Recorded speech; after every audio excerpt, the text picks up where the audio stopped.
Today is the 5th August 2021, Thursday class.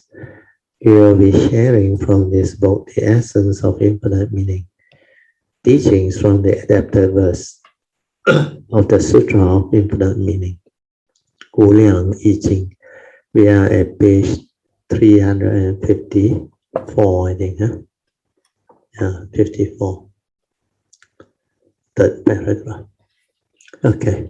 Just relax body and mind, maintain some awareness, then we will start the meditation. As usual, we will have our half an hour awareness-based meditation. So we'll off the light, then you can commence your meditation. Just relax body and mind completely. Be at ease. Whatever problem or what you have, just tell the mind, allow me to have the space to meditate. Do not disturb me until the meditation is over. So what we are going to develop now is awareness-based meditation. Means we are here to train our mind to be silent, quiet, without thought. The moment you are without thought, you are already aware. And your understanding of the step to train this awareness-based meditation is the four support, especially the first three. First is to relax body and mind. Let things be at ease. Whatever arises, let it arise. Do not resist, do not fight, do not try to know, do not try to do anything. Just be an observer, silent observer. Relax, then maintain awareness, the second support. The third support is to stabilize the awareness, means to maintain the awareness for as long as you can. And because as a human being, we have a physical body and a mind or consciousness which is trapped inside. So this consciousness will make contact with your sense organ or sense bases. It can trigger off hearing, smell, taste, tactile, sensation, or thought process, thinking, emotion, reaction, whatever. Whatever arises, let it arise. Do not resist. Don't try to know. Don't do anything. Just silent. Relax. Be at ease. The moment you are silent, relaxed, and at ease, you are aware. Naturally aware. No need to try to be aware. Then the awareness is whatever arises, aware. Finish. It can be a hearing. Conscious of the hearing. Don't try to go and perceive and do anything. Just aware. Finish. Sometimes, because of your memory aware, then the memory perceive. Okay, never mind. Just let it be. After that, don't allow the thought to proliferate or continue to create story or thinking. Otherwise, your heedless thinking will not end. Otherwise, your thought process, your sankhara activity will continue to proliferate. Then you cannot settle down. If you cannot settle down, you cannot realize your true mind, your silent mind. You cannot develop this awareness-based meditation. So awareness-based meditation, you need just relax, maintain awareness, stabilize it for as long as you can. Then finally, when you can do that, you will move on to the last support, which is trust. Trust your nature to be aware and to move, to meditate on its own. Don't interfere with the thought process. So by doing this, you are all the time training your mind to be aware, to realize your true mind, to realize your silent mind, which is also your meditative mind, so that you will know what that nature is. Then from that nature, because you are aware, what happened? how it create thought process, how it create contact with the sense basis, how it trigger of consciousness, how your memory, conditioning, views and opinion comes in, and how the mundane mind get itself entangled with the content of consciousness that you put in. The content of consciousness is based on your views, your opinion, your conditioning, your belief system, and whatever that you have deposited or collected as memories or accumulated as memories. So this bundle of memory is the full conditioning of the mundane mind. Without wisdom, this one can create havoc. Because this accumulated memory, without right view, without right understanding and wisdom, will arise the wrong thought, the egoic mind, that will trigger off the evil roots of selfishness, anger, hatred, aversion, delusion, thereby causing the mundane mind to give meaning, grasp, cling, and hold. Then suffering will be the result. Affliction, fear, worry, anxiety, sorrow, and lamentation, insecurity, phobia, everything will arise. And all this arise because of the evil roots, the self-delusion that condition all this.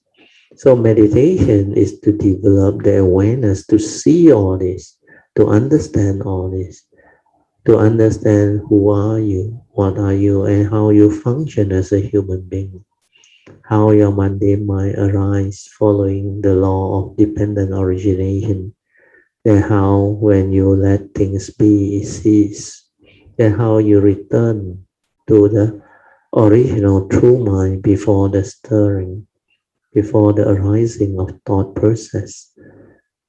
Observe all this, understand all this clearly. Then you will understand what the Buddha's teaching is all about, what he meant by developing the awakening. Without the silent mind, you cannot awaken. You cannot see things as they are. You cannot insight into phenomena. You cannot awaken to the universal characteristics of impermanent, suffering state and non-self or empty nature or existence. All this related profound teaching you cannot understand. You need mindfulness. You need awareness. You need the silent mind to understand. That's why meditation points towards training your mind to be aware, stabilize it, leading to heedfulness.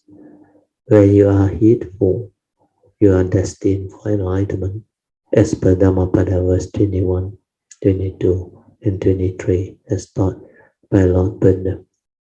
For he said, heedfulness is the path to the deathless. The heedful never die. Whereas you don't train this mind, heedlessness is the path to the dead. The heedless are as if dead. You don't stand a chance. So basically, the teaching is very simple when you understand. And with this understanding, you proceed and develop the meditation. You will understand many things. You will progress. You will become different. So remember, just relax, maintain awareness. Don't have to do anything else. Just silence everything until that thing become very stable. Then just silent to observe, to understand. The understanding will arise by itself. Without this silent mind, you can never develop any understanding. Without the silent mind, the opposite will happen. The thinking mind will arise. The mundane mind will arise. And that one only gives rise to knowledge. Knowledge is not wisdom. Knowledge cannot free the mind. Knowledge can give a lot of idea to the mind. But idea is not wisdom. Idea is not truth. Idea cannot solve your problem. cannot really understand the reality, the existential reality. Okay, with this, I will let you meditate on your own. I will set the alarm now, 30 minutes. After that, when the 30 minutes is up, I will ring the bell 3 times. Upon hearing the bell, slowly, mindfully come out of the meditation. Then try to maintain whatever inner peace, inner calmness, and inner awareness that you have developed for as long as you can. And these are the mind state you have trained. You need to carry this mind state into life, into existence, and develop the stability of daily mindfulness leading to heedfulness. Then your meditation will progress. Okay. As we create causes and conditions, good and evil becomes intermingled. So this is nature's law based on the moral causation, or what we call law of karma, because there is this wholesome and unwholesome mental state involved. So when we arise them, we are actually creating causes and conditions, whether good or evil, it become intermingled. So what is important is when you understand this law, when positive causes join with positive condition, naturally we will be on the right course. This is very true. But the problem is, how do we arise positive causes? And how do we have positive condition? Positive condition must be cultivated before. Your merits, your parami, your good karma. Human who don't understand, they call it luck. They say, wow, you're very lucky, you're very blessed. Actually, based on nature's law, the law of karma, you reap what you sow. Do good because good, do evil because evil. You plant the seed of wholesomeness, you reap the fruit of wholesomeness. You plant the seed of evil, you reap the fruit of evil. So there is no such thing as luck, technically. But for our convenience, when we communicate, we use this word. Oh, you're very lucky. You're very blessed. Oh, you got good parami. But all this, you need wisdom to arise them. You need Dhamma understanding to arise them. That's the reason why to see causes and conditions is one of the strong attributes of a cultivator. The cultivator who has done the cultivation will understand all this. What constitutes positive condition? That's why you have cultivated them, you have perfected them, you have developed understanding. You are very confident about life. You don't have to worry about life. Everything will just be the way it is. It's just like among us spiritual friends or Kayamita, when we travel on spiritual trips, we know everything has its causes and conditions, and everything will echo and flow and arise at appropriate condition. So because we are Kayamita, we have done our part to arise the causes and conditions. And the beauty about Dhamma cultivation is every session before we start, we have our pre-puja to remind us of the teaching and to remind us of the importance of taking refuge, paying respect, chanting the salutation, renewing all 5 precepts, then recalling to mind all the special offerings, the great meanings of all these offerings, then how we evoke power, merits, and wholesomeness for all these causes and conditions to arise. Then as we go through the whole puja and the study or the discussion topic, or even cultivation, meditation, we develop the other meritorious action. So basically, we are there to cultivate a lot of wholesomeness, a lot of merits. In fact, all the 10 meritorious actions that are possible are covered when you go through a proper spiritual teachings or spiritual session, like our Dhamma session, Tuesday class, Thursday class, Sunday class, even whatever spiritual trip, meditation retreat, or even our house dana and all these things. These are very wholesome. Then when we end our session, we also share merit, transfer merits. Then we invoke the protection of Dharma protectors, devas, and nagas of mighty power to join us to rejoice in this wholesomeness. We share merits with them. Then we seek their blessings to arise the causes and lineage so that they can long protect the sasana. And we as Dhamma practitioners are part of the sasana because we help to propagate and maintain the sasana, the teaching, because we are cultivators of the way, we are Kalyanamitas, Dhamma practitioners. So the devas, in return, they will protect you, give you their blessings. So Dhamma protector will protect you because when they protect you, they protect the Dhamma, the sasana. So all this understanding are the things that give rise to good condition, positive condition. And when you cultivate, you follow the advice of the Buddha, you avoid all evil, cultivate goodness, wholesomeness, then you perfect yourself, you cultivate your mind, you purify your mind to develop wisdom so that you can be a blessing to all. You can free and liberate your mind, help people. So all these are the causes and conditions that we introduce while we come to this existential world to live our life.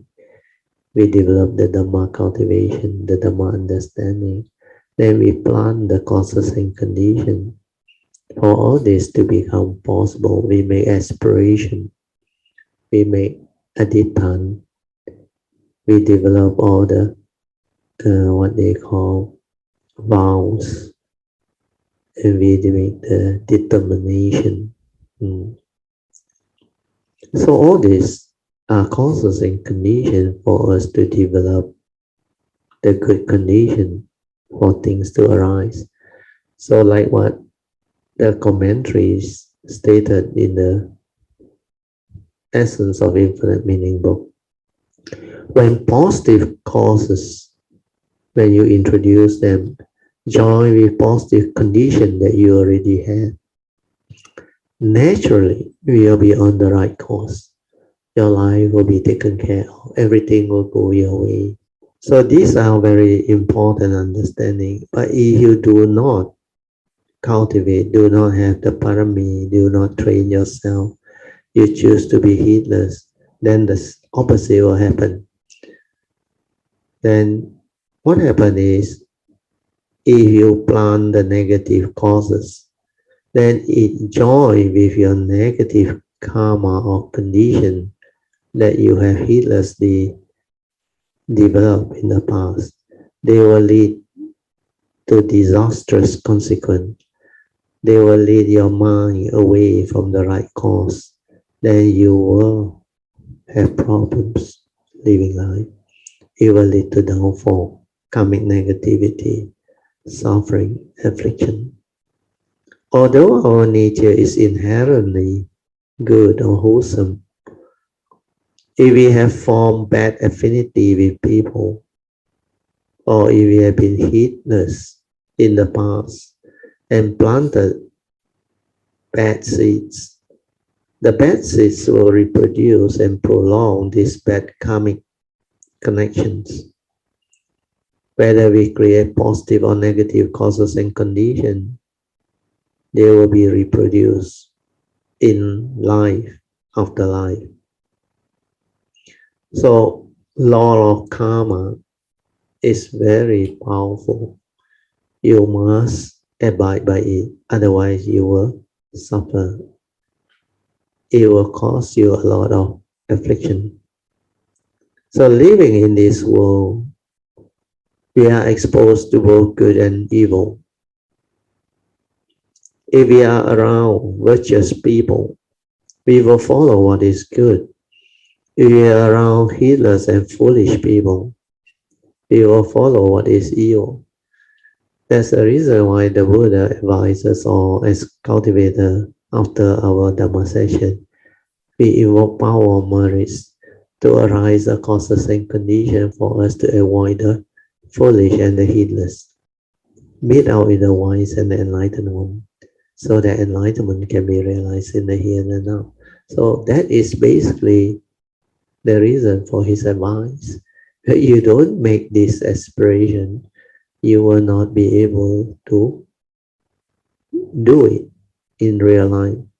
So this aspiration through invoking power of merit is very powerful. But as I explained before, making the aspiration alone is not enough, because you may use the word avoid the foolish and the heedless, meet with the wise. But have you cultivated the understanding of who are the foolish, who are the heedless? And do you recognize who are the wise ones? If you don't have this understanding, you can go and make aspiration, no point. Just like the example that I given to you all when we go through the life of the Buddha. After the Buddha became fully enlightened underneath the Bodhi tree, actually many people met him, especially the first merchant who saw him very calm, very good demeanor, so was attracted to the Buddha, and he asked him a very sincere question. You look very calm, very serene, very tranquil. May I know who is your teacher? The question was very sincere, and the Buddha, being the Buddha, he answered it sincerely too. He said, I had no teacher. The moment he replied that way, the merchant perceived it with negativity. How can somebody be so arrogant? How can you not have teacher to guide you? Because the merchant cannot understand. What the Buddha discovered or realized is not from the two teachers that taught him, Alara and Udaka, who taught him all the jhanas, the meditative training. They didn't teach him the Dhamma. He realized the Dhamma on his own. That's why he answered him, I don't have any teacher. So that merchant could have made the aspiration, and the aspiration come true. You meet up with the Buddha, the wisest among the wise one. But because he couldn't recognize who the Buddha is, who the wise one is. That's why all this understanding are very important. So there was a sort of a joke. After I shared this, one of my Kayamita, he told me, Brother, you are right. He said, I must make sure I recognize, then not only recognize, follow. He said, after that, follow. Develop the faith and follow. He said, recognize and don't follow, no use. So when you make your aspiration, you adjust a bit. That's why I teach you all those things. The Buddha said avoid all evil, but you must expand on it. How to do it? Means you must understand what constitutes evil. Then you must develop mindfulness to see them, the evils, in order for you to have the ability to avoid all evil. That's why even the first advice to avoid all evil need mindfulness, need understanding of pariyati to understand what constitutes evil. And you need to reflect on them and expand on it to develop the second turning, wisdom, so that this understanding stabilize, so that when you come to this world, you understand who are the foolish and the heedless. Otherwise, you will just go astray, because human beings are drawn by the senses, they are craving, and because of your karmic conditioning, you're never serious about the cultivation and developing the understanding of what constitutes evil. You like to be with the heedless. You like to be with the foolish, because a lot of fun, a lot of joy can can do a lot of nonsense in life. So because of that, you create karmic affinity with such people, and you like to be with them because they give you joy and give you fun. Whereas the serious cultivator is different. When they understand all this, when the nature comes, for me, I can see it when I was young. When my nature arises within this existential world in the year 1954 onwards, even when I was very young, my mind different. I can understand things differently, and my nature knew I'm different. Then when I see people, I see society, I become very different. I don't get myself entangled, because I know what I like, I know what I don't like, and I know who to avoid. I cannot be with those people, even gangster. I told you before, I shared before. My elder brother got trouble with them also, but I don't have problem. They never come to me also.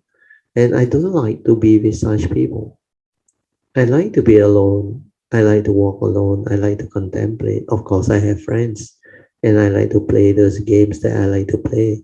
I like to watch people playing chess. I like to play badminton. I like to play musical instrument. Those are the interests I pick up. I like to study. I like science, technology, geography, and very naturally, all those things I like. And I like engineering. I don't know why, since young, that career has been in my mind. That's why my life is very straightforward.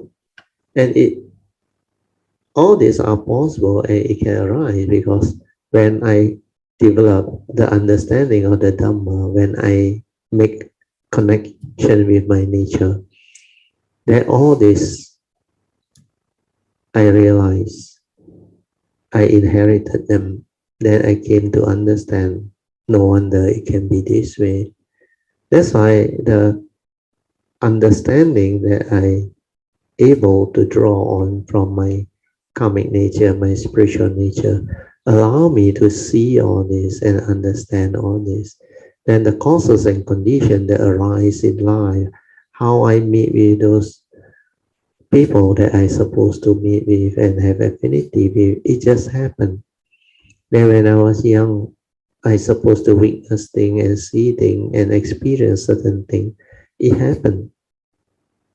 And when it happened, my nature know, it know there must be a reason for this. How come I can see this? I can understand this. And how come it manifests when I was young? Like the out of the body experience. Then my mind is so different. When I was very young, I hardly got any thought. There was clarity, and my mind is very different from normal people's mind. Then it get defiled when I was brought up at another place near Alaska, when my father decided to go back and do medical shop business there. But she actually quite lucky. She good karma. Received commission that time. Social welfare lottery. You only have to sell a few tickets. One of the ticket came out second prize. That time it was a Singapore social welfare lottery ticket. And that time money was very big. And the commission came to $5,000 at that time. $5,000 is a lot of money. I think it's easily I think nowadays it's easily 500,000, 600,000. So because of that, the shop owner was so kind, he gave to my father half because it's actually my father's uncle. So from there, he bought the shop lot in our store. And the shop lot only cost you 200 ringgit at that time. Just imagine buy a shop lot of 200 ringgit. That time, plantation, rubber estate, uh, that time maybe no palm oil, paddy field. Paddy field was only prime land, 300 ringgit per relong. Relong is about 3/4 acre in Rajasthan. And the plantation, rubber plantation is only 200 ringgit. That time money was very big. So all this are possible. That's why it's meant to be the condition. Then I went back there. And because I went back there, that time I was second eldest. Then my parents and my father especially, he knew without education, life is very tough. That's why he emphasized on education. Then he saw during the British, everything is in English. So he decided to have a good idea to discuss with his good friend who is also nearby the shop, also Hakka from China, because they were very close. Your children, your son and my son, same age, going to school soon. Where you want to send him? Normally they were sent to Mandarin school, Chinese school.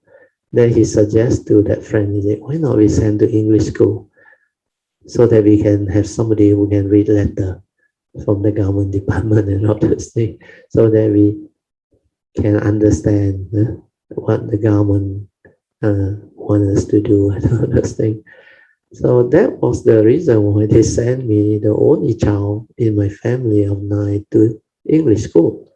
And it's meant to be coming, where my nature wants to be English educator in this line, so that I can teach and share in this way. That's why he sent me to the best English school in our town. And that's how my nature came out. Everything just fall into place. You may think it's like, cannot be, what a coincidence. Nothing to do with coincidence. But I look back, I know, my nature know. Otherwise, I cannot be in those uh, schools and mix with those group of people. My classmates, all they are different. And I won't become an engineer like what I am today if I have not gone to the school. And a lot of things is meant to be. Uh, that's why nature is very beautiful. It's not for you to say you must have your Dhamma understanding, past cultivation, very good uh, karmic nature and spiritual nature for you to have this type of condition and understanding, for you to stand out, to be different. So this is what I saw through my own life. That's why when you have the Dhamma, everything is different. The spiritual world is not what you think, not what normal people think. It's really wonderful, amazing, and very, very beautiful. So all this, hopefully later on, you all can develop the same understanding too, because these are very beautiful understanding that can make your life different, that can allow you to have different understanding of life. That wisdom, when they unfold, is priceless. Money cannot buy. You cannot find it in the field of knowledge. You cannot receive them through the thought process. You must have the Dhamma, the karmic past, the inheritance. Otherwise, this life, because of your parami, because of the sasana, determine, aspire, set your destiny in life, straighten it, plant the seed of bodhi, aspire, determine strongly through faith and understanding, invoke power of merits. for causes and conditions for this understanding to arise, life after life, whenever you have to come or you choose to come. So all this can become possible. So this is the sharing that I added for your understanding. Hopefully it can help many of your parameters. So I will go back to the commentary. We will read on. When we are among people, we must observe them and discern their quality. This is very true. This is what I do in life. Even when my children go to school, kindergarten or actually primary school, I told them, you go there to just do a few things. You try your best, you give your best, you learn the science, the maths, the language, then observe. Observe your teacher, observe yourself, observe your classmate, all those things. Then you will understand where that is what life is all about. So that you can have this memory and imprint when you grow up. Then you can understand why these are important. You are not there to score 100 mark, top the class and become like very good at knowledge or intellect. But you don't have life. You don't understand what is life. You don't really live. You don't really experience. That's why I told them, no need to give pressure to yourself. You try your best. That's it. Your life, you decide how you want to live it. If you try your best, that's it. Because life is an understanding. If I try my best, I give my best, that's it. Because it's my life. If I don't give my best, who suffer?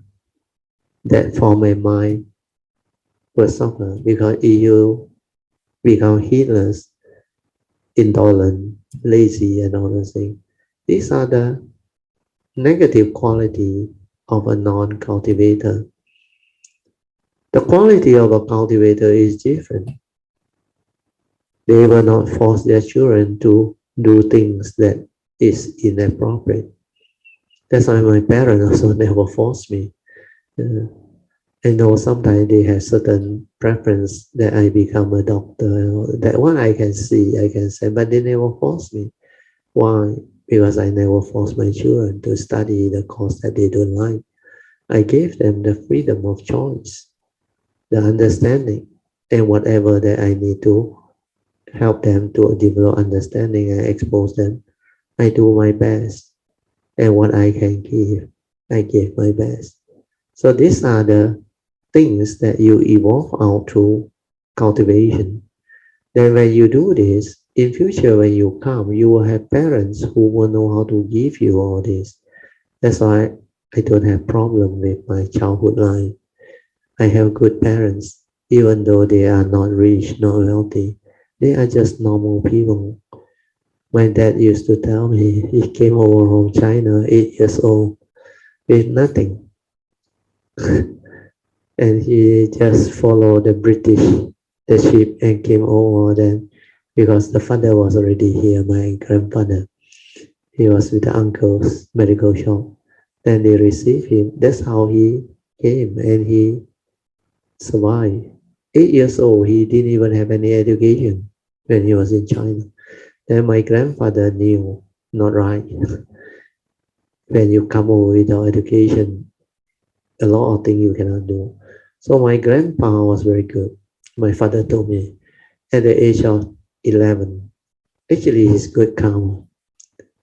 Before the Japanese World War, a few months before the World War started, my grandfather insists, send my father back to study at least 1 or 2 years of education in China. At that time, they make a little bit of money. So my father went back to China. I think he told me he was 11 plus years old. Then the war started. So he was trapped there. He cannot come over. He had to wait until the war ends. And by the time the war ended, I think it was 4 or 5 years later. Then only he came over. That time he was already 17 to 18 years old. That's why after he came over, oh sorry, when he came over, he already married. That time they got married very early. Then after that, he became quite successful. Then he decided to apply for my mother, my elder brother, and my grandmother to come over. Where my grandpa was with him here already. So that's how it happened. Then when my mother came over here, only give birth to me. I supposed to be born here, meant to be. Everything just fall into place.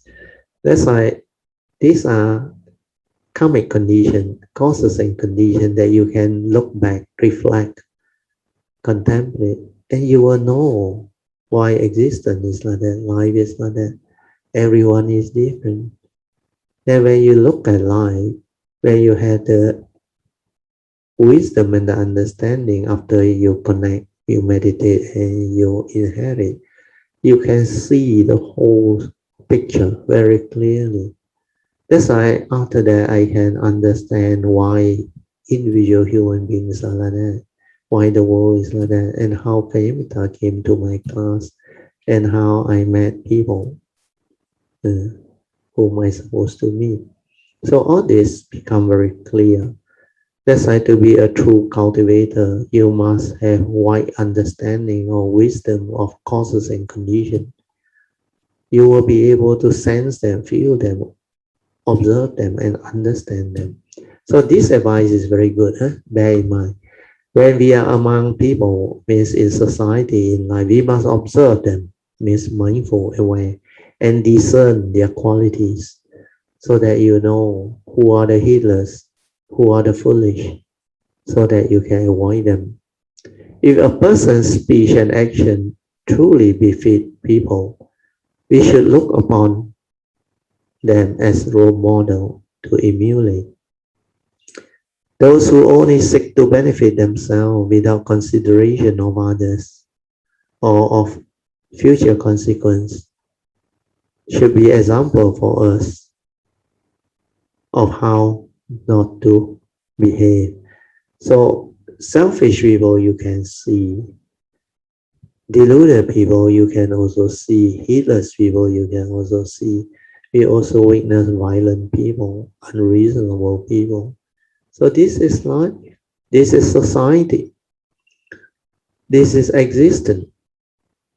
That's why when we are exposed to life, we learn many things. I always agree with this sentence. When one of my teachers say life itself is a meditation, I straight away got it because I fully agree. I saw that very clearly. Without life, there is no meditation. Life itself is the real meditation. It's in life that you experience all this. Relationship arise within existence. If you don't live life, you can never have relationship. Without relationship, you cannot see yourself, you cannot see others, you cannot understand what is going on. You cannot understand truth, you cannot see the reality of life and existence.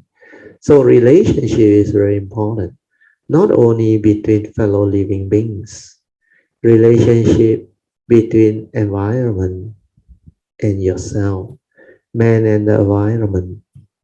There is a synergy, there is a relationship because we are one with nature. So man and environment is one. Man and nature is one. Then among living beings, not only human beings, you have your own interdependent karmic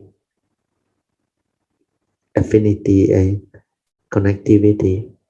So all this is Dhamma that you can see clearly the nature's law unfolding. That's why I like science, I like technology, I like geography, all this because this subject relate to me very well. And my mind is different. I cannot believe things. I can only develop the understanding that I don't have to believe. Then from the understanding I live. That's why I can never get myself into believing anything, even what my mother do. The Chinese traditional, what we call rites and ritual or Chinese tradition. Their tradition is very superstition. Their what they call uh, uh, actually it's called tradition. Tradition is a Mandarin damn it. Tradition 传统啊，传统啊，because we all our dialect in China, we have our own tradition, our own belief system, and our Chinese history is very rich. 5,000 years of Chinese history, and my father like to tell me all those 三国演义 and all the China's history and all those things. Because I didn't go to Chinese school, Mandarin school, and I don't know all these things, even the Kongming one, all that. But very strange, my father liked all this story, and he read them and he shared with me, although I English educator, until I know the name of the comedy and all those things. That's why I can relate to all those. So I had this exposure. Then when I grew up, when they make the show about the Sun Korean year, I can understand that Sun Tzu think about it. Those were amazing things. Then about Kongzi, Lao Tzu, I like to read them out because I knew these are great philosophers with a lot of understanding. Then they have their teaching, 儒家, 道家, 佛家. So all these are very beautiful Chinese traditional teachings and religion. So from my karmic conditioning, I was able to have all this exposure and understanding is where it's meant to be. That's why the roots. And I have been born many lives as Chinese, as monks in the Mahayana tradition too. So all this are because of past cultivation, parami, and understanding. So hopefully with this sharing, it can motivate you all and let you all have a bigger understanding, wider scope of understanding of what cultivation is. Cultivation is not just focus on Dhamma, focus on meditation, then neglect life. No, in fact, life itself play the biggest role in cultivation. Without life, there is no real cultivation. That's why daily mindfulness in daily life is the real cultivation, sati sampajana. Then mindfulness of all posture, mindfulness of all action, all movement in the present moment. This is how you train yourself to see others, to see nature, to develop understanding of the nature's law, the spiritual law. Okay, we go back to the sharing. I have to break off for toilet break already. I just finished off. Yeah, this part is a bit more. Those who only seek to self-benefit or to benefit themselves without consideration of others or of future consequence should be example for us of how not to behave like them. They are a reminder for us to heighten our heedfulness or vigilance and adhere more closely to precepts and cultivation. As Confucius said, in a group of three, I will find my teacher. I will choose the good qualities that I see and emulate them. And with the bad quality I see, I will correct myself. We should know that even someone with negative behavior can teach us by example. So we should be grateful for the mistakes others make, which remind me to be vigilant.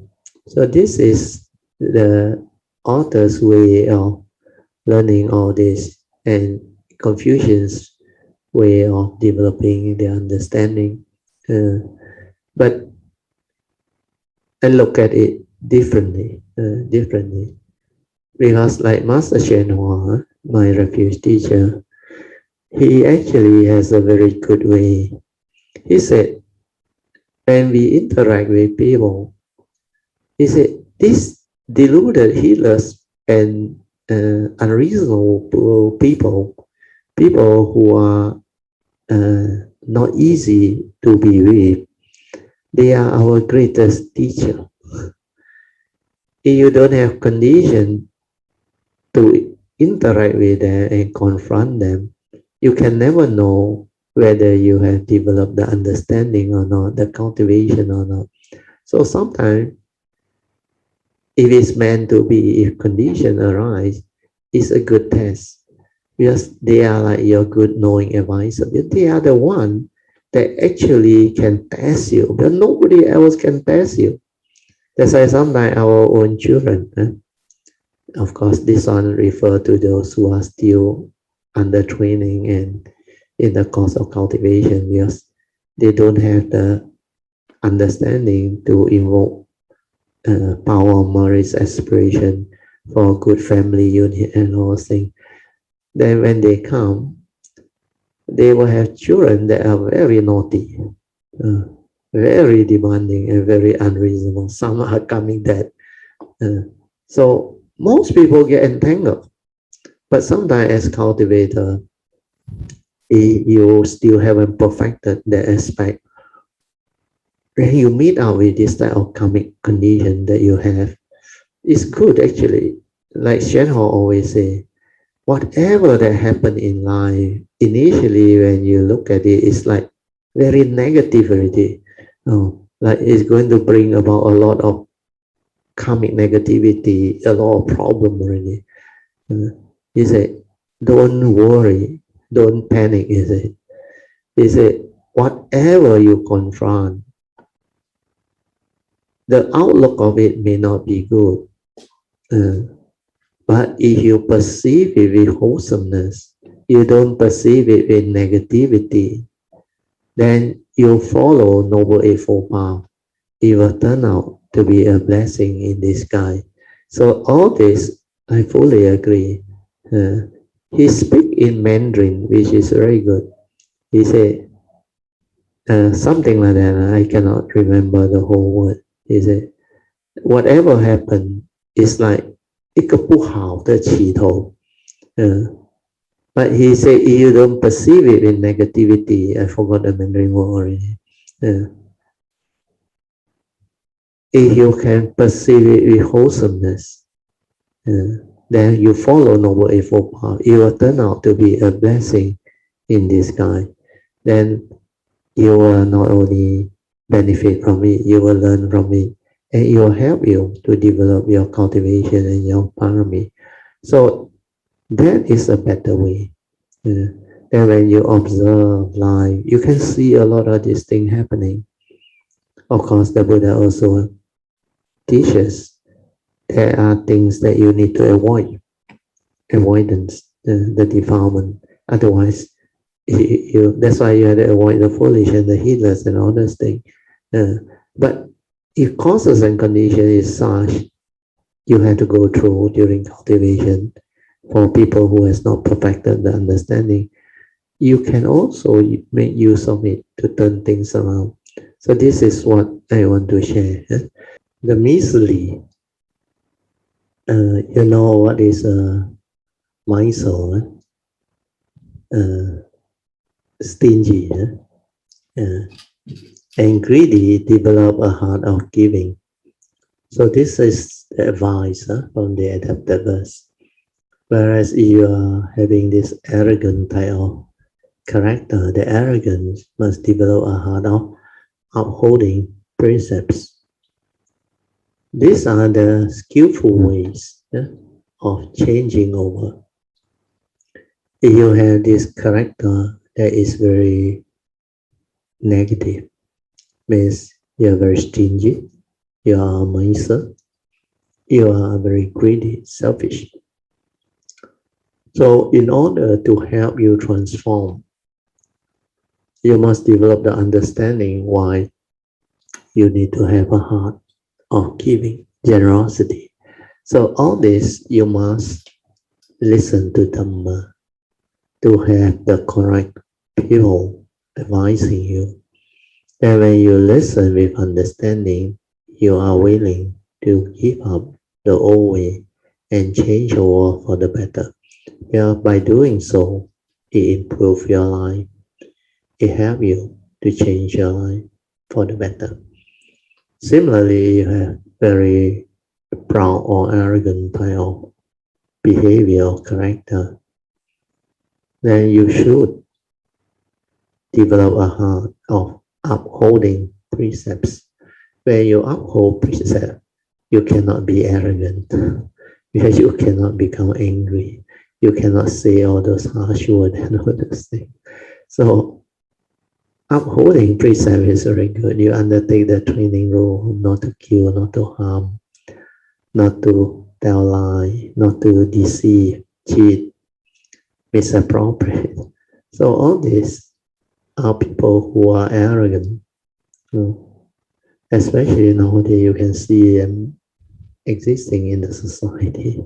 When you deal with politics, you can see these politicians, sorry, not all, most of them, they have all this arrogant type of attitude, and yet they are not shy.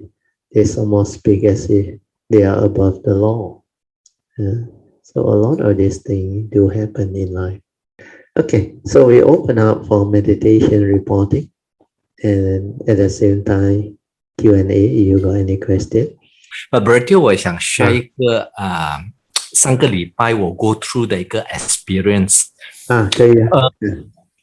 我因为那时是在 work from home， 就上个礼拜就 go through 了，然后 customer 就 call 我，哇，一听到那个电话就 react， 哇，那个 negativity， 然后就整个但我 aware， 我没有你看到那个 movement， but 没有去 react， 就过后就跟他 settle 那个 case。Then after that, the next day, 又 another incident， 又一样，又是听到电话了以后，哇，那个 talk 又来，然后就 fear。OK。Before 是anger，but the next day 就变成 fear。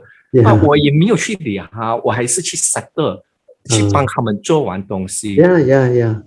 我就在我过后我就想，的话我很。all the while 我跟我的顾客是 very good 的，他们要我做东西，我都 fully 跟他们 settle。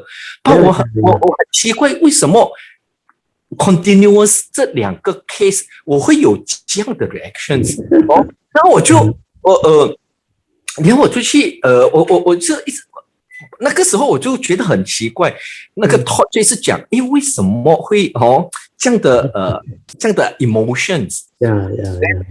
过后 you are already sensitive and mindful, that's why you can see. You continue to describe, then I will advise you accordingly. Yeah. Then 过后the next day 我就on the way 我去打 vaccines 的时候，我就在驾车，然后我就在想这两个 incident 的 happen， 它到底要有什么的 understanding 给我？然后我就 silent 我自己，我就再 recall 回这整个的happening。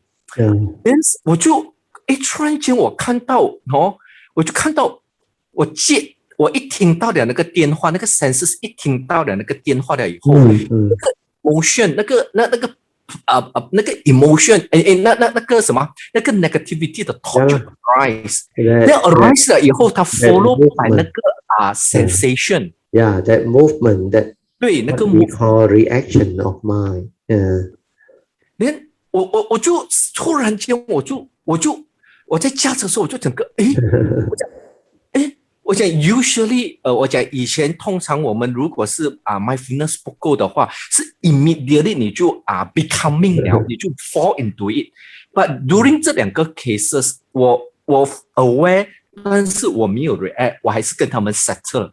所以那时我在驾车的时候 you know the mind stir, understand or it stir, so it's okay because like I used to explain in the early days, initially, the habitual tendency are still there. Last time, the habitual tendency is worse because you cannot do anything to it because it still come out. But it doesn't mean you don't have the understanding. But you need to go through the process of stabilizing the understanding until finally it cannot stir, cannot come out, cannot arise any of it. So these are the what we call conditions that are still possible to make you, like you say, the first one is uh, uh, first like aversion, slight aversion or dislike. The second one is fear, because, like I say, life itself is our greatest teacher. These are your habitual tendency, the fine aspect. Because most of the case, like you say, your other client, you can accept them and move and resolve them. Yeah, these are not the what we call serious type of case anymore. But when you confront those type of case that are like can actually make you react, means there are certain habitual tendency that you have you didn't realize. Like last time, Chuy's case, you talk about certain thing is like stepping on her tail and she bosong on, you're angry and react.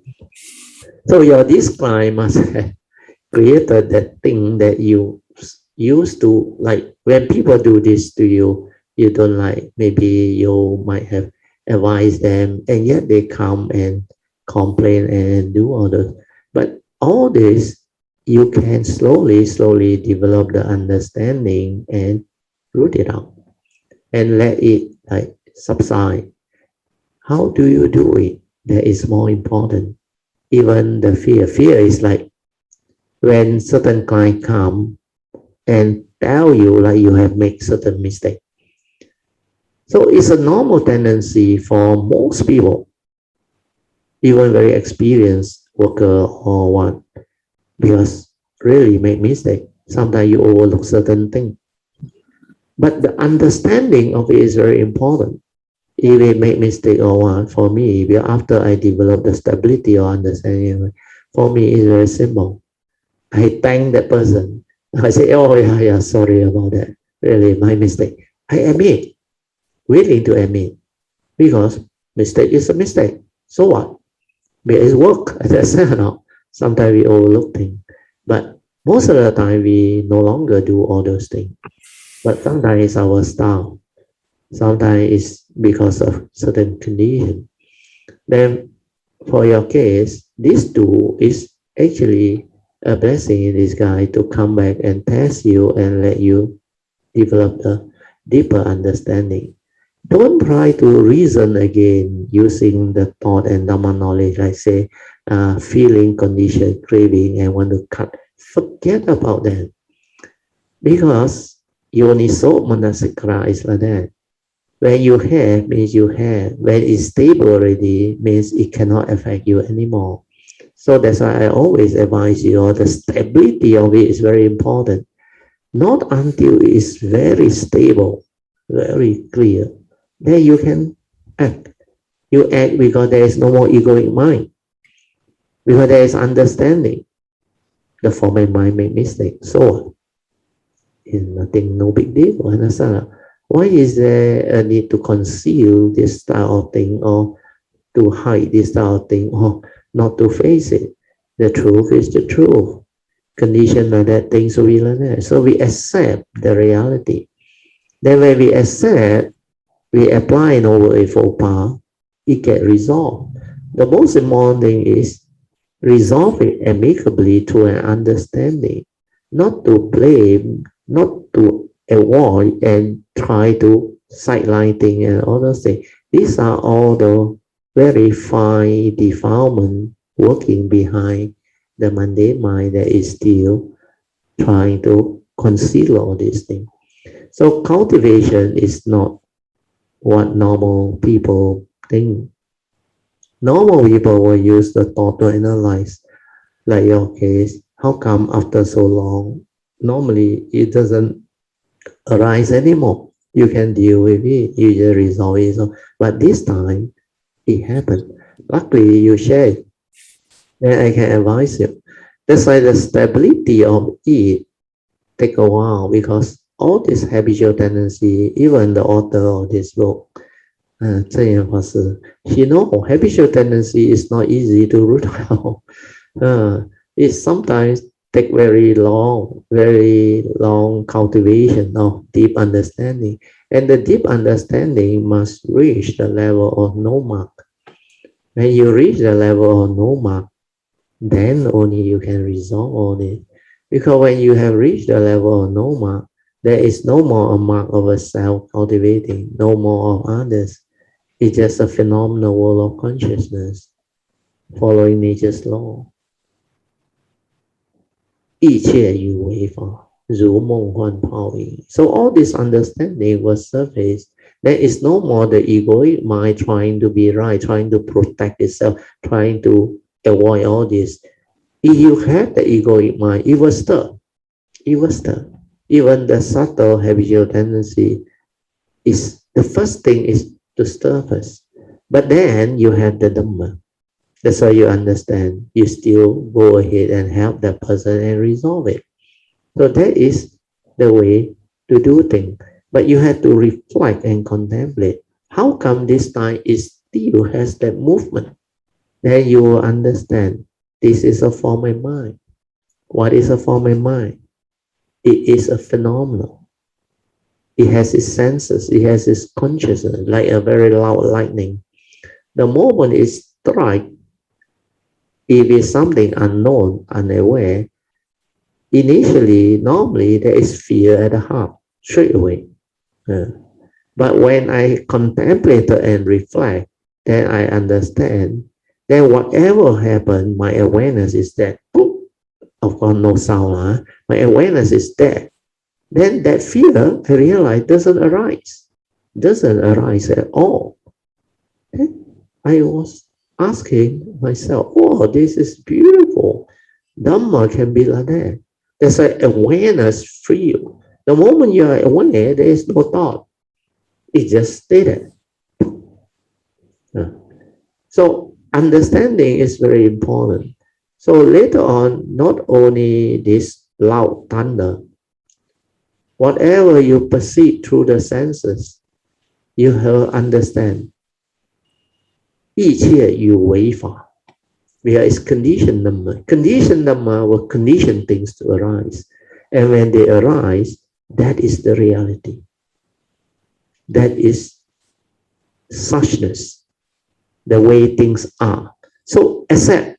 Whatever happened, accept. The mind free. Then the acceptance is wisdom. The acceptance is understanding. It's not I accept, understand. There is no more I. It's the understanding that the form and mind is not you. Form and mind can have whatever movement or what. But when the wisdom is there, it stops. Stable. And that one take a while, the stability of it. You have to develop the understanding until that training is very, very different. The stability of the understanding, that wisdom, that is the one that can root out. Always remember, nothing free your mind except wisdom. So form and mind has its own behavior within the conditioned world. That's why as we go through life, as we age, as our senses deteriorate, our understanding never leaves us. But the form and mind is the form and mind. It goes the way of nature. There is nothing you can do. That's why you have to endure. You have to endure. You have to use your wisdom to subdue all affliction. You have to. Because able to subdue means bring it under control. Understand? You are not forcing it or what. You use the wisdom to develop the understanding to accept their reality. Because the consciousness trapped within the body as you age, as you go through disease or suffering or what, the sensation that arises, especially sickness, injury, disease, or they will be there. But the wisdom that understand can accept the reality, you can be at peace with it. That's it. Then when you are able to be at peace with it, no matter how severe that thing is or what, it can just silent and be with it. Because no reality, the form and mind is just a form and mind. Ultimately, it will cease. Then everything will return to its true nature, its original state. Then it ceases. We call it parinibbana or whatever. But before the five aggregate of form and mind cease, the process or the reality of that form and mind, the phenomena, will continue to manifest. Because this is a conditioned world. So what we are moving in is more than what you describe. What you describe is the work environment, all those things. But later on, when you confront death, approaching death for one, that's why my teacher always say, you must know how to die before you die.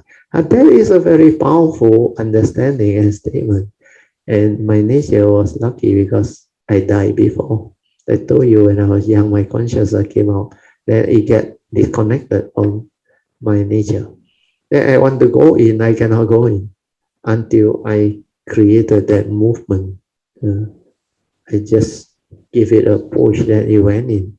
Then I realized my consciousness connected back to my physical body.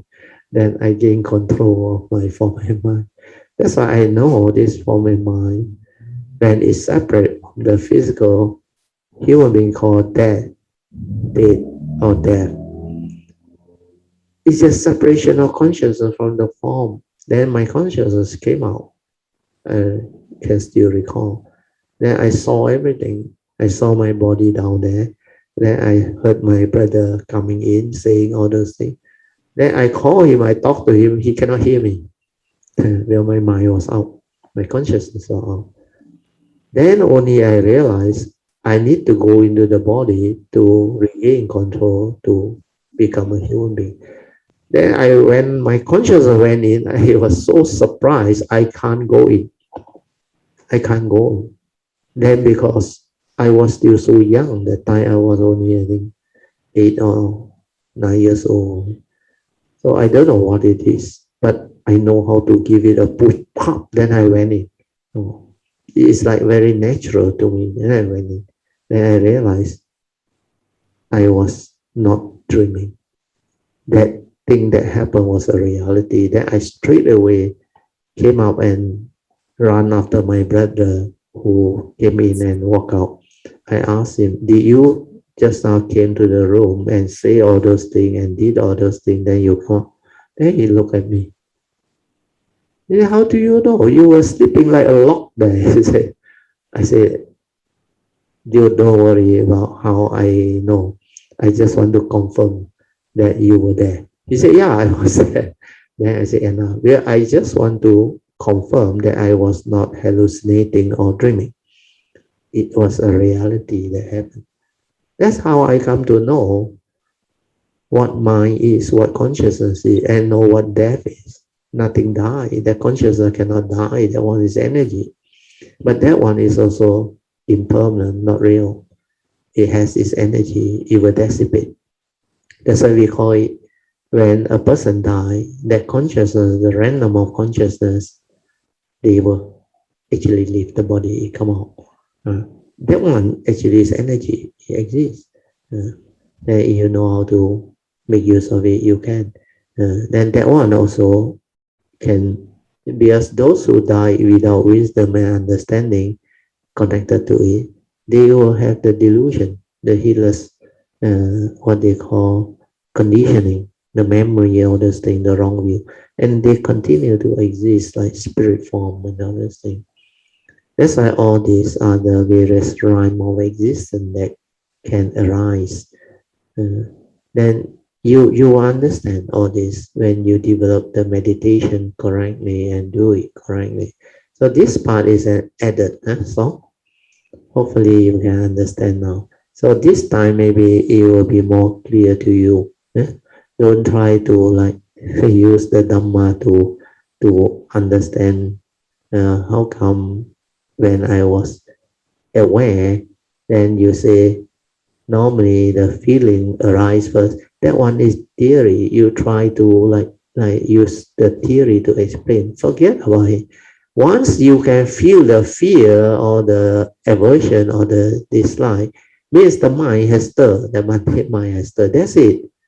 Nothing wrong. Yeah, these are habitual tendency. But the moment your wisdom, yoniso manasikara, come back, you must have the understanding to deal with it. Then you must reflect and contemplate until very clear that it's not a being. Then only it will not stir the egoic mind later on. That's why the no mark must be realized. So all these are the very much deeper and subtle practices and training that normal Buddhist cultivator don't understand because all this is not in the book, not written anyway. You have to go through the training on your own, understand it and see it. Okay, so谢谢你们。那其实那个时候我就知道，他这个还是还是一个 habitual tendency 来的。就那个时候我就对，我都是我这一次他 arise 的时候没有像以前这样这样 strong，但他还是有还是 strong 没有了。Not so strong， 还有在，所以那个时候 after 我一知道这个是 habitual tendency 的时候，我这几天就一直在一直在跟我就一直在 contemplate 在 record 讲，一定要去 stabilize， 就很像 Brandon 你刚才讲的那个 understanding 要去 stabilize。我觉得这个 incident 从我之前我的老板在骂我，到现在我可以感觉到他是很 strong 的，一直慢慢来到比较细。但是如果他来到越细的话，就越考功夫了。对他来到越细就越考功夫，所以他这个两个 incident， 我觉得他是 arise 来给我去。It's a blessing in disguise. It's like a condition to train you. It's a test that surface. That's why all these subtle one that you still need to go through, you will experience them, you will go through. That's why I say, cultivator, you can never lie to yourself. Because whether that movement is there or not, if you are mindful, you are aware, you will know. There is no way you can lie. If you have rooted it out, means you have rooted it out. Like the Buddha say in the Satipatthana Sutta, even the 5 mental hindrance. He said when you do the 4 foundation of mindfulness correctly, then you will reach that final understanding. He said after you have trained yourself and developed the mindfulness of the 5 hindrance, mental hindrance, you will come to know how the unarisen mental hindrance come to be. Because through mindfulness awareness, you know how it arises. If your mind don't stir, don't react, no more delusion and defilement, the wisdom is very stable, that it will not arise. So initially it will arise, let it arise. Then the second stage is what? When you know how to continue to silence your mind and meditate and just aware, then you see how the arisen mental hindrance ceases to be, like fear, like anger. How is this? You don't have to do anything in there. True or not? The third way, silence your mind, the anger you realize cease. What does it mean? Means anger was never you. Anger was dependent originating, condition arising. Then you have to use the fourth way to trace the origination factor. How did it arise? Like these two cases. The client call, understand? The first case is your habitual tendency or dislike. That's how it's conditioned. Then you know how it arises. Then the right way to meditate is silent. Don't do anything. Then it ceases. Then you know this is dependent originating, condition arising. That's why it has its 3 characteristics. Impermanent. You attach, give meaning, it leads to suffering. You silence your mind and let things be. The true mind return. Everything is peace, tranquil, stillness. No more problem in it, no more agitation. So if I know anger is not me, Sankara is anicca dukkha anatta, then why I go and do anything to it? But you need to trace the wisdom, the origination factor. So you know the origination factor is through your senses. You hear it through the phone call, or your staff come and report to you like last time. So when you hear it, that is the sense organ that bring it in. Then how you interpret and perceive that client's words is what is happening in real life, where there is a form and mind. But when there is wisdom, it is to be. When Yoniso Manaskara is there, it is to be. But before it's there, you have to trace the origination factor. So you ask yourself, what did he say that conditioned me to react and stir? So what is the origination factor? I cannot accept him for what he is. I cannot accept the words that he's mentioned. Then you trace further, this is your habitual tendency. You have that tendency to react that way. That's why it's always there. Which means your contemplative wisdom and the understanding is not penetrative and not to deal with it. This subtle one means the egoic mind that is still there has yet to be rooted out.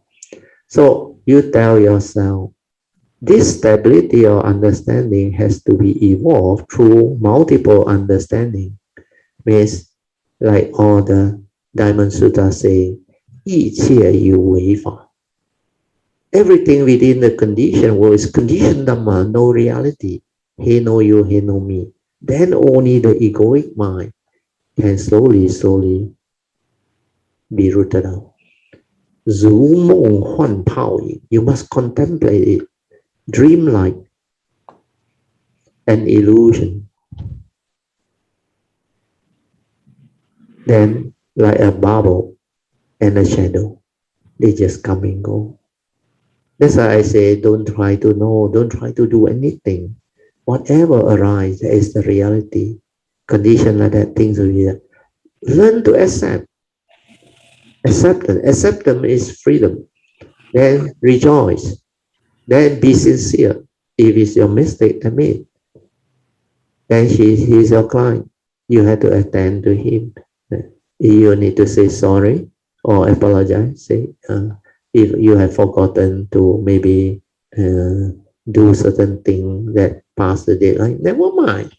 Accept it. Oh, really very sorry. We really totally forgot about your file. Really, it's my mistake. Sorry. Then you continue. Then no more problem, no more fear, no more worry. What we need to understand is apply Noble Eightfold Path. It will lead to the end of all suffering, to resolve issue amicably. So we need people to have that wisdom to arise the understanding so that they can apply Noble Eightfold Path. Means right view leading to right thought, right speech, and the way you communicate and talk to people. That's why the Noble Eightfold Path, right speech, right action, right thought is very important. Then the four right effort to constantly purify ourselves, improve our understanding, and to root out all defilement. So after you have traced the origination factor, then retrospectively with the understanding, you reverse it by rooting it out. And that stability of wisdom need to be emphasized and repeatedly contemplate. That's why my teacher always advised me. We choose contemplate until very, very, very clear. He used this word. Otherwise, you cannot root out. Very clear means the moment it arises, the wisdom is there, gone. No more like last time. Ayo, why I still stir? Why this mind still? The mundane mind without wisdom, without the stability, understanding, will react and stability is still egoic. Understand? See that? Then when you have rooted it out, you will know, like the Sutra say, finally say in the Sutra, you will come to know how in the future this unarisen mental hindrance can never arise anymore. You understand? Means you cannot stir your mind anymore. The mental hindrance cannot arise anymore. Your mind cannot be restless anymore. Your mind cannot have fear, doubt, all those things no more. Means your spiritual faculty already very stable. Your wisdom already very stable. You must have gone through the not only no thought, no mark. Then later on, you can move into no dwelling. All this needs stability and wisdom at different stages of understanding. That's why the Bodhisattva way is a very unique cultivation, very unique way and process. And this way, I don't think anybody else can teach you unless that being is also a great being, very special. Because this style of training and Dhamma you don't find anywhere. It's not common at all. Hardly anybody really have the understanding. Because awareness itself is already so difficult to understand and penetrate the no thought stage. And to come to this no mark stage is even more difficult, even more rare. So all these are very beautiful, huh? Thank you for bringing up all this. That's why when you are truly yourself sincere, you dare to report all this, then you learn. Then I can share, I can explain all this. This is what Dhamma is. And with this sharing, more and more the Kalyana or cultivator can develop the understanding and move on without any more doubt or what they call unnecessary fear, worry, anxiety. Well, a lot of people dare not even speak out. They thought, they have already had the wisdom, the transformation. Then they try to impress people. Oh, no, my mind cannot stir already. I don't have this fear already. I don't have this reaction already. But the reality is the reality. You cannot lie. When things happen in life, the reality manifests. That's why I say cultivation is such. You cannot lie to yourself. Defilement you have means you have. But to go through the real training that has the understanding and the stability of wisdom to root out, exactly like what the Buddha said in the Sutta, you will come to know that it cannot arise anymore. That is the answer. That is the real ultimate understanding. That the form and mind that has the stability of wisdom and understanding only can do it. Otherwise, it cannot do it. So you don't worry. So slowly, all this can happen. Then you will go through and you will develop the understanding. Okay, you can continue. 谢谢你 Bertil 呀，刚才你的这个 explanation，其实我也知道，当我这几天一直在 recall 的时候，我知道这是很 subtle 的那个 ego 在他在 react to 那个 habitual tendency，but 要去 rooted out 的话，真的是要去 stabilize 那个 wisdom。but 刚才 Bertil 你explain 的这整个的这个explanation 里面我就很多功课要去做的。but 我觉得这一次他的 arise 给我去 learn for the deeper 的那个cultivation。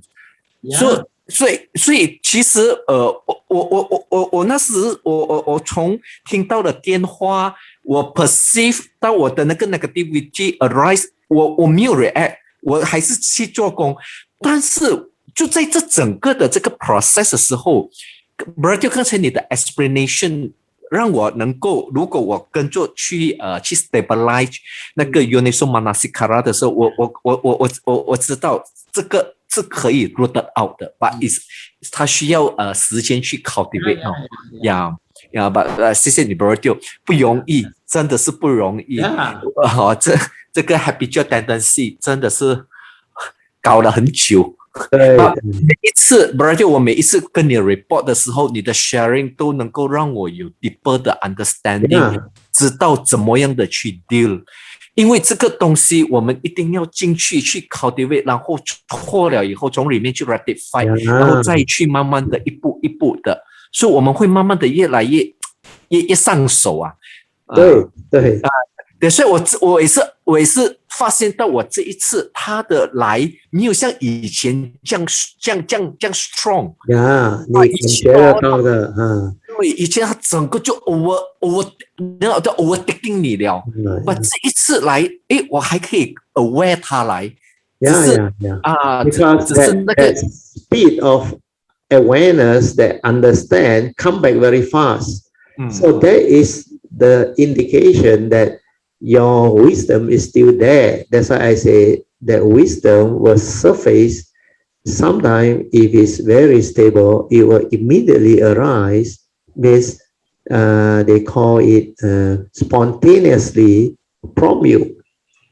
But in this case, if it has stirred first, then it from you is still okay because that habitual tendency, certain subtle one or deep-rooted habitual thing that we used to do, that one need a while. You need the understanding to be very stable. Then the other thing I must remind you again, always remember nothing free you except wisdom. And your purpose is whatever happened, that is the way things are. Suchness, that is the reality. We are conditioned like that. Things it has to be like that. Like the Ichya UFI. Finally, is that reality, suchness. Then your understanding in life is how to resolve this amicably through noble eightfold path. That's it. Then 你就不会好像sister 你的 mind, because that fear come from what? 出问题了。understand? Because the egoic mind believe 出了问题嘛？哎呦，我做错了。Form and mind 做错 ，what is that? Nothing. Because form and mind always make mistake. Never, seldom does it ever perfectly never make mistake. Form and mind, everyone that is born into this world make mistake before. But mistake is for us to learn, to correct, to develop understanding. But when it comes to spiritual training, the defilement, that one is no more an excuse. You cannot say, form and mind ma. But spiritual understanding, you don't have means you don't have, no. You cannot root out means you haven't finalized the stability of it, no. It's no longer like a mundane mistake, no. Mundane mistake can happen, understand? No? Sometimes I also forgot things. Sometimes I also like miss out certain things. But that is mundane thing, understand? No? But when you are with your clarity of mind, awareness, and your wisdom, this thing cannot happen because the wisdom is there. But sometimes as you age, certain things happen. It's because of the condition of your physical. Like your mind may have the wisdom, the understanding, and the alertness, but that physical cannot deliver anymore. It cannot respond anymore. It understands, but it cannot say out. It cannot explain. It cannot deliver. And a lot of things it cannot do. So you have to accept that reality. The form and mind has to go. Then you let it go. Then you let it cease. That is the wisdom, the understanding part. So the wisdom, nobody can take away from us. That is connected to our form and mind through that nature. And that nature that has that in that life is always there. But the problem is when the form and mind separate, cease, that nature return, then the wisdom also disappear with it. Understand? It doesn't mean that it's completely gone. It's in your spiritual nature. Understand? Cultivated already. But You want to inherit it, next time you come, you have to connect early. Connect to your gateway, your nature early. And then only the spiritual perfection or spiritual nature can come back to you. You can inherit them. It's not like karmic nature. The moment you are born of your karma, heir to your karma, conditioned and supported by your karma. No, not like that. Spiritual nature, you need to cultivate. You need to realize the silent mind, the true mind. Then only you can inherit. That is what my nature realized. After 1989, only a lot of things come back to me. Before that, I only know my nature is different. I'm unique, but I don't know what this thing is. Then only I start to understand the nature's law, how all this can be done through adithan, aspiration, vow, understanding, wisdom, all this fall into place. Then I can recall many things that I never learned this life. If I never learned this life, then how can I understand all this? It's because of my past cultivation. That's why I inherited them. Then I can share all this. Then the understanding just unfold. From that nature, it come out. It's not from memory. But this life I never learned. Even my teacher, they all never teach me all this. All this understanding come from that nature. They teach me different things. At that time, I need certain certain condition manifest. So all this, the cultivator will go through. And this line, because of my nature's understanding, Kayamita or those who have affinity in my nature, you are lucky in the sense that you are blessed because this understanding can be shared with the world because Maitreya came and made their request in the year 2008. I agree to share this understanding. That these are the true Dhamma. He used the word 请你把正法传下去. Then immediately my nature know what that thing is because before he came and made the request, I already knew this understanding that I have, the world don't have at that time. It's very rare. This is very good. Song, sadhu. Okay, you can continue if you want. 应该是没有了。Yeah, 6 minutes. But 就谢谢你，真的是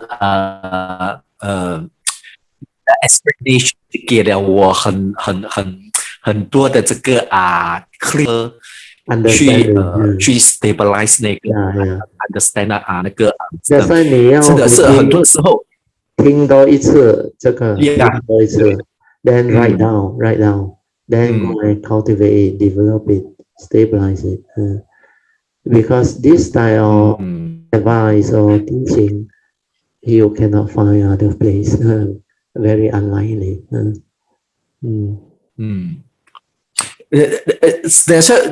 其实我这几天我都一直在 recall 这个 incident 的时候，我就知道不容易，因为那个麦来到了很 subtle 的那个 level，这个很 subtle 的这个 egoic mind，如果没有一个很好的来，很像 Bertil 你这样子在guide 我们的话，真的是不容易。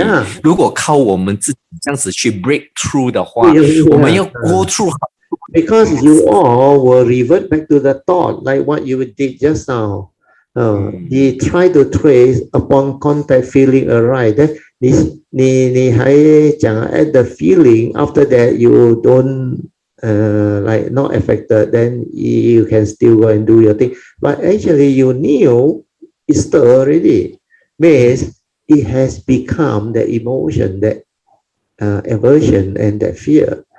It already there. That's why I say you are true cultivator. You cannot lie because you are aware that it's still there. Then you have to reflect, contemplate, stabilize it. Then I realized after 1989, not long after that, I realized, how come it's so different now? That thing doesn't affect me anymore. Like I told you, the loud music, all those things cannot affect me anymore. Even the lightning, whatever, it cannot. It's just aware. Finish. Just with that nature. then immediately it moves after that. Then no more problem. Then I always have that understanding. Whatever happened within the existential world is just a phenomenal world of consciousness. You need to resolve it on it. No reality on he know you, he know me. For the good of the many. You need to resolve it amicably so that you take care of karma. That's it. Apart from that, no more reality. What you do or you don't do doesn't make any difference. And that is what nature's law is. He know you, he know me. 一切有为法，如梦幻泡影。No reality. It's just phenomenal, consciousness, come and go, come and go. He know you, he know me. So how you can it be? The only reality is the present moment, which is so impermanent. They call transient, so transient. Split second is gone. Split second is gone. How real can life be? But there is such thing as life, because that is the condition Dhamma within the conditioned world. That's why life can still have its meaning. Form and mind can still live life. But the ultimate understanding of Dhamma is empty, void, no reality. He know you, he know me. That's why the universal characteristic is everywhere. But it doesn't mean everything is not real, then you don't do anything, don't bother, don't live life. No, the understanding is within the conditioned world, there is this nature's law that governs life and existence. There is a law of karma. There is the dependent origination. It has its own reality. That is what life is all about. It has its own reality. That understanding is very beautiful and very profound. Then the form and mind that come can really live that phase of Dhamma, Pativeda, the life of an enlightened being. And that one is really wonderful, beautiful. And that one can be as real as it can be within the conditioned world. It's possible to have those conditions, wisdom and understanding. That's why this nature has lived that type of life since 1989 until now. And everything is so beautiful and meaningful, wonderful. So all these are possible. Okay? So, satu berarti, 谢谢你。Okay, okay. I feel today's sharing is a very good reminder for us. Yeah. It's also like it's kind of like how to say it's like a checklist. So it's like, hey, how you do this, how you do that, like kind. Yeah. Yeah, it's related to career, to job environment issue. So you also, I believe, as a career person, Tammy, you also must have some incidents of this type of client or colleague or boss who did all this thing and stir your Monday mind. Yeah. I really need a lot of understanding. Understanding, yes. Of course, you need mindfulness, but you need understanding to help you actually fit in and resolve all this. Especially human issue is really human relationship, human communication skill and issues.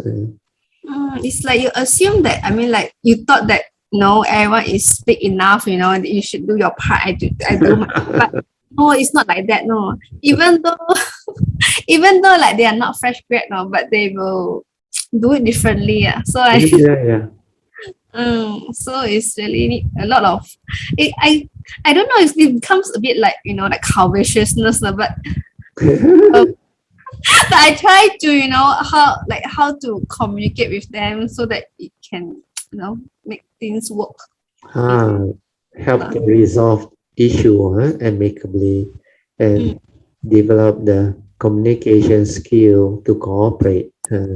and resolve issue amicably. That one is very important. So that is where the application of Dhamma is useful, especially Noble Eightfold Path. You have to train to deliver the appropriate right thought, right speech, right action, right livelihood, and right effort to constantly train your mind. So all these are part and parcel of the training. Like you say, a lot of work to do, a reminder. I would say that Song, brother Brother song. Song's sharing, Uh, uh, how to say, brings up a lot of memories of my career. sadhu, yeah. It shows that what I've been doing, Yeah. so hitless, brother. Yeah. Now you can see, yeah. Yeah, Yeah. so hitless. Yeah, you are right. It brings back fresh memory of what happened. At that time, your Dhamma not stable, not strong. Yeah. And you can see how your reaction is and how your own insecurity make you personality very strong, that you say you are in such environment, construction environment, you have to be strong and your character, or you have to behave that way. But later on, as you develop more Dhamma understanding, you become different. That's how Dhamma can transform a person. So for your case, I think it's very good. You want to share, you can share. How you I think that part of my life, I hope has passed. Yeah, And yeah, definitely. what I'm Because learning now, Bertil, is yeah, a lot of kilometers have been yes, sharing is we have to learn the subtleties of yes, our consciousness and correct. our how our mindfulness picks Yeah, up a lot of our heedlessness. yes, I think that is for me is a more important part of my cultivation. yeah. That Uh, part actually is a big field of training. Yeah, when you see yourself, when you see your own defilement, your own foolishness and heedlessness, that's how you change, how you learn. Because your life, you don't want to have that type of life. That type of life bring about karmic negativity and downfall. So our training is to improve our personality, our character, our understanding through following the Noble Eightfold Path cultivation. So how much cultivation we have put in to develop the path factor is very important, because that itself is a very major field of cultivation. All the eight path factor. Even the first few is a very big field. Even the four right effort, it takes a long time, because that itself is a very major field, the four right effort. Then after that, of course, right thought, right speech, right action, it takes a while, but not so extensive as the four right effort. Remember, the four right effort is a very big field of cultivation. Then, of course, having the understanding after developing the right view, leading to right thought, right speech, right action, and the four right effort, then right living become very easy.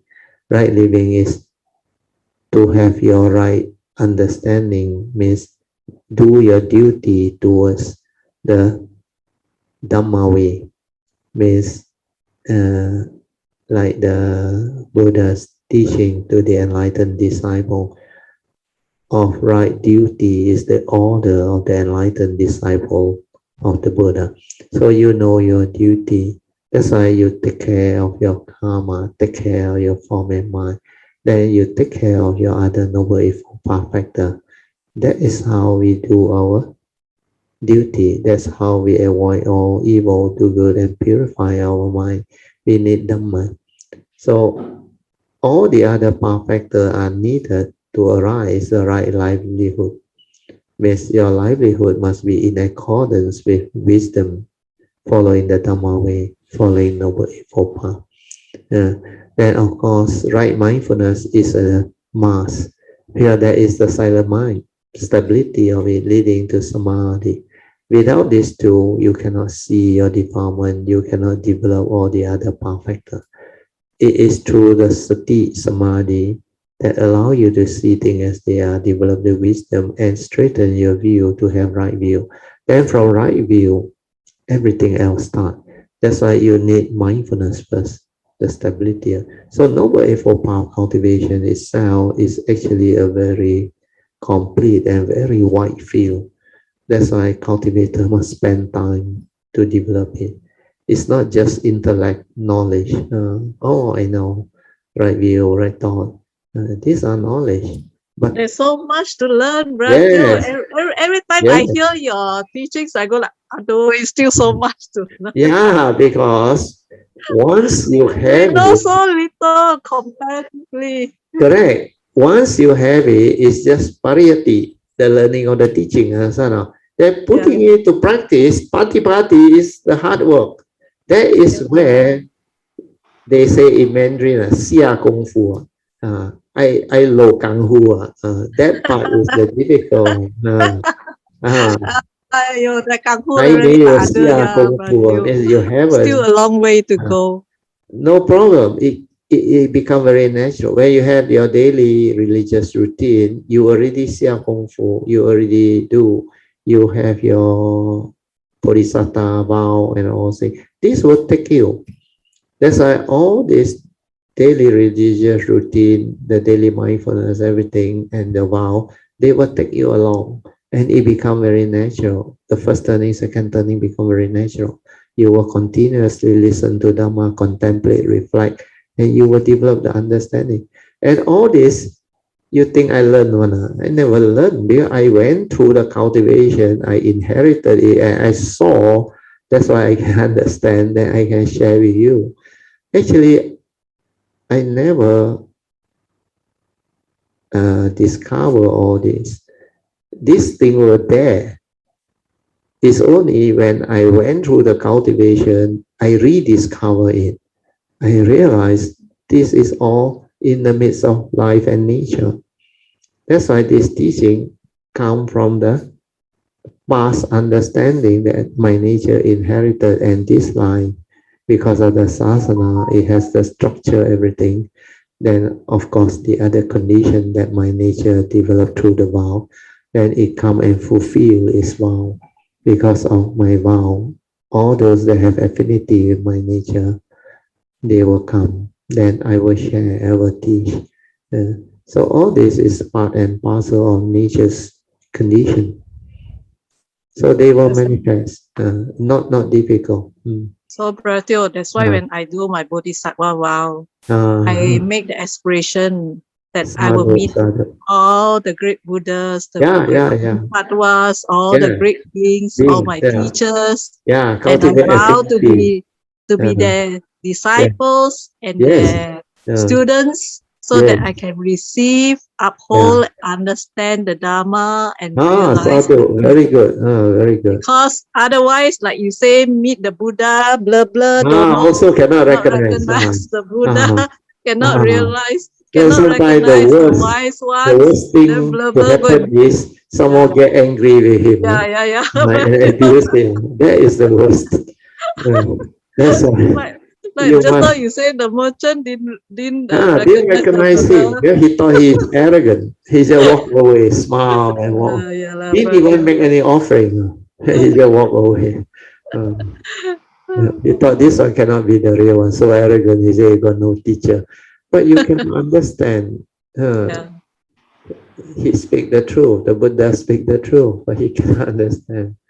So a lot of these things very beautiful. That's why you are on the spiritual path. You can really laugh and see all these things happening. Yeah. So you have this good mind. True, true. That's why you make the resolve. You want to have all this understanding and have cultivate affinity, all these great things, then determine and plant the seed of bodhi. So that life after life, when you come, you will have all this understanding. Early in life. Early in life, yeah. My wife also say. Yes, that's very important. A lot of Kayamintano tell me, I brother, how I come, I connect early. I can have this understanding early. Yeah. Now they are very keen.